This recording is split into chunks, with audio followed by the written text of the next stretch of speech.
Stepney's visit to the Fat Controller's Railway was coming to an end. "We shall miss you," said the Fat Controller. Then he turned his attention to all the other engines. "My railway is very busy and I am pleased with you, but you need help. A diesel is all that's available. Please do your best to avoid any, disturbances." "What does that mean?" whispered Duck. "That means this diesel is difficult," snapped James. And he was. The diesel surveyed the shed. "Not bad, I've seen worse. At least you're all clean," he sneered. The engines glared.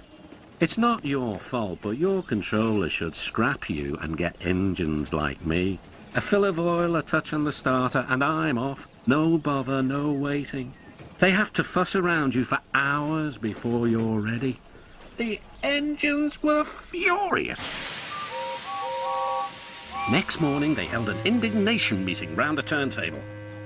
"Disgraceful," mumbled Gordon.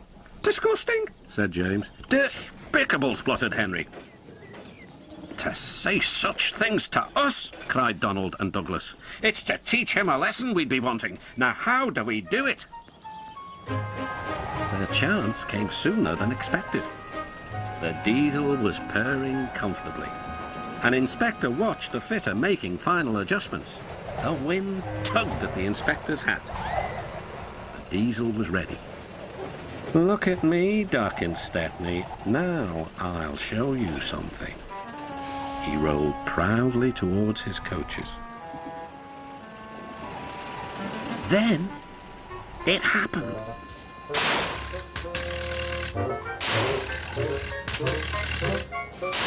Shaking and spluttering, the diesel stopped.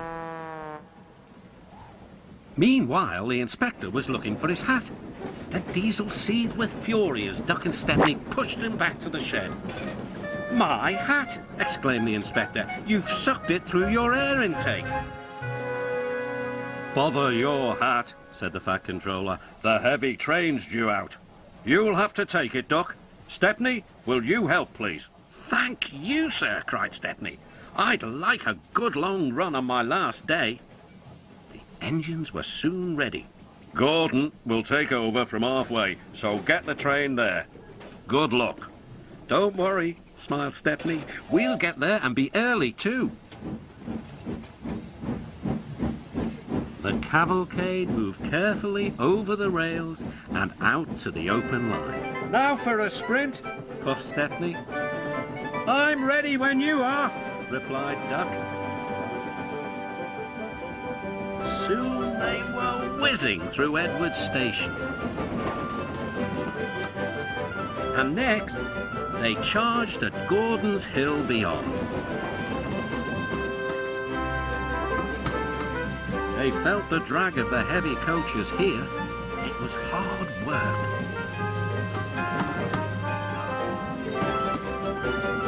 At last, they were running smoothly along the line towards the big station.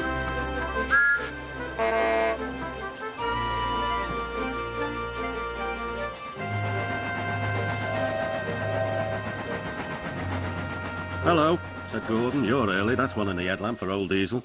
"James says he's sick as boiler sludge and sulking in the shed." "Serves him right for saying we're out of date." And Gordon chortled away. Next day, everyone came to say goodbye to Stepney. "Come back and see us soon," whistled the engines. "And you are always welcome on my Bluebell Railway too," replied Stepney. Then he puffed away.